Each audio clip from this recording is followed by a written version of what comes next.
cappuccino al bar.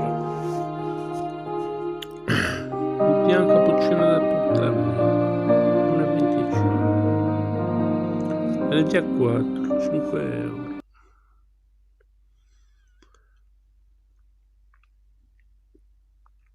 E andate di lusso. Vi portate un paradiso, un po' di paradiso in una giornata squalida.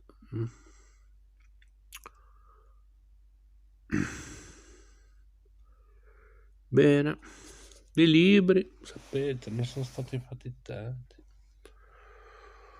Hanno calcolato che tra ristampe, antologie, raccolte, edizioni varie di uno stesso titolo, e libri scolastici, chi più ne ha più ne metta. Superiamo il miliardo di titoli. Pubblicarli tutti è praticamente una pazzia. Noi ci proviamo. Eravamo rimasti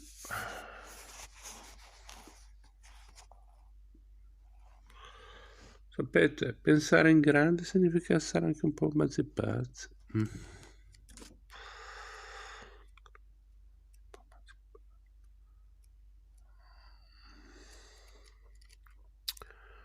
Adesso qui dove cazzo eravamo rimasti? Sì. L'oste rispose a Renzo che sarebbe servito. E questo si mise a sedere in fondo alla tavola, vicino all'uscio, al posto dei vergognosi, di chi non vuole dare nell'occhio. C'erano in quella stanza alcuni sfaccendati del paese, i quali, dopo aver discusso e commentato le gran notizie di Milano del giorno avanti, si sorgevano di sapere un poco come fosse andato anche in quel giorno. Tanto più che quelle prime erano più atte a stuzzicare la curiosità che a soddisfarla. Una sollevazione né soggiogata né vittoriosa, sospesa più che terminata. Dalla notte, una cosa tronca. La fine d'un atto piuttosto che d'un dramma.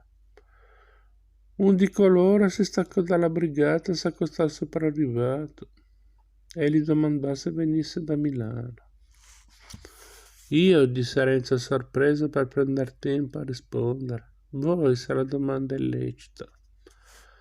Renzo, tentennando il capo, stringendo le labbra e facendone uscire un suono inarticolato, disse: Milano, da quel che ho sentito dire, non deve essere un luogo da andarci in questi momenti, benché per una gran necessità. Meno che mai per una gran necessità, minchia che strafalcione di italiano. Continua dunque anche oggi il fracasso? Domandò con più istanza il curioso. Bisognerebbe essere là per saperlo, disse Renzo. Ma voi non venite da Milano? Vengo da Liscate, rispose l'astro giovane, che intanto aveva pensato alla sua risposta. Ne veniva infatti a rigor di termini perché c'era passato e il nome l'aveva saputo a un certo punto della strada da un viandante che le aveva indicato quel paese come il primo che dovesse attraversare per arrivare a Gorgonzola. Oh, disse l'amico, come se volesse dire, faresti meglio a venire da Milano, ma pazienza. E all'Iscate soggiunse, non si sapeva niente di Milano.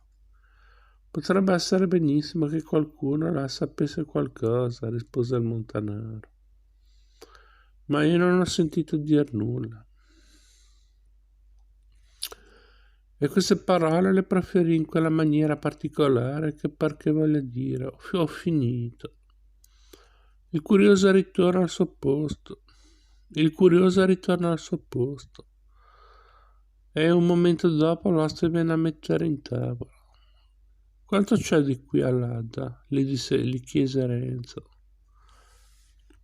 mezzo tra denti, con un fare da addormentato che l'abbiamo visto qualche altra volta. All'Adda per passare, disse l'oste, cioè sì, all'Adda. Volete passare dal ponte di Cassano o sulla chiata di Cannonica? Dove si sia? Domando così per curiosità. Volevo dire, perché quelli sono i luoghi dove passano i galantuomini, la gente che può dar conto di sé. Va bene, e quanto c'è? Fate conto che tanto a un luogo come all'altro, poco più, poco meno, ci saranno 6 miglia. 6 miglia, non credevo tanto, disse Renzo. Già, riprese poi con un'aria di indifferenza, portata fino all'affettazione. Già, chi avesse bisogno di prendere una scorciatoia, ci saranno altri luoghi da poter passare. Ce n'è sicuro, rispose l'host, ficcandole in viso 2 occhi pieni di una curiosità maliziosa. Bastò questo per far morire tra denti al giovane l'altra domanda che aveva preparate. Si tira davanti il piatto e guardando la mezzetta, che come abbiamo visto è mezzo boccale e un quarto di fiasco.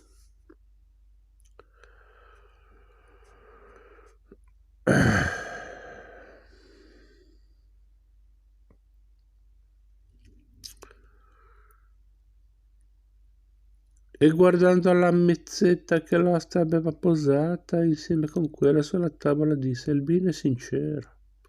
Come l'oro, disse l'oste, domandatene pure a tutta la gente del paese del contorno, che se ne intende, e poi lo sentirete. E così dicendo tornò verso la brigata. Maledetti gli osti, esclamò Renzo tra sé. Più ne conosco, peggio li trovo, nonostante si mise a mangiare con grande appetito, stando nello stesso tempo in orecchi senza che paresse suo fatto, per vedere di scoprire il paese, di rilevare come si pensasse colà sul grande avvenimento, nel quale egli aveva avuto una piccola parte ed osservare specialmente se tra quei parlatori ci fosse qualche galantuomo a cui un povero figliolo potesse fidarsi di domandare la strada, senza timore d'essere messa alle strette e forzata a cialare dei fatti suoi. Il mercante milanese. Renzo si è appena messo a mangiare quando sentì avvicinarsi un cavallo. Ne discende un mercante il quale per i suoi affari si reca più volte all'anno da Milano a Bergamo ed è solito passare la notte in quell'osteria. Gli abituali avventori lo conoscono tutti, gli s'affollano intorno. Uno prende la briglia, un altro la staffa. Ben arrivato, ben trovati. Avete fatto buon viaggio? Benissimo, e voi altri come state? Bene, bene. Che nuove ci portate da Milano? Ah, ecco quelli delle novità, dice il mercante smontando e lasciando il cavallo in mano ad un garzone. E poi, a quest'ora le saprete meglio di me. Non sappiamo nulla davvero, esclama più di uno mettendosi la mano al petto. Possibile. Così il mercante, postosi a sedere, comincia a raccontare che quella stessa mattina i rivoltosi hanno tentato di assalire la casa del vicario di provvisione. Una persona per bene, puntuale nei pagamenti. E io lo posso dire che sono tutto di casa e lo servo di panna per le libere della servitù.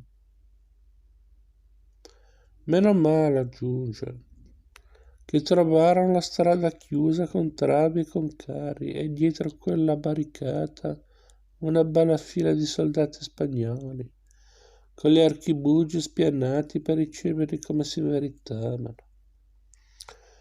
Quei manigoldi, quando videro quell'apparato, tornarono indietro, ma anziché tornarsene a casa saccheggiarono un altro forno.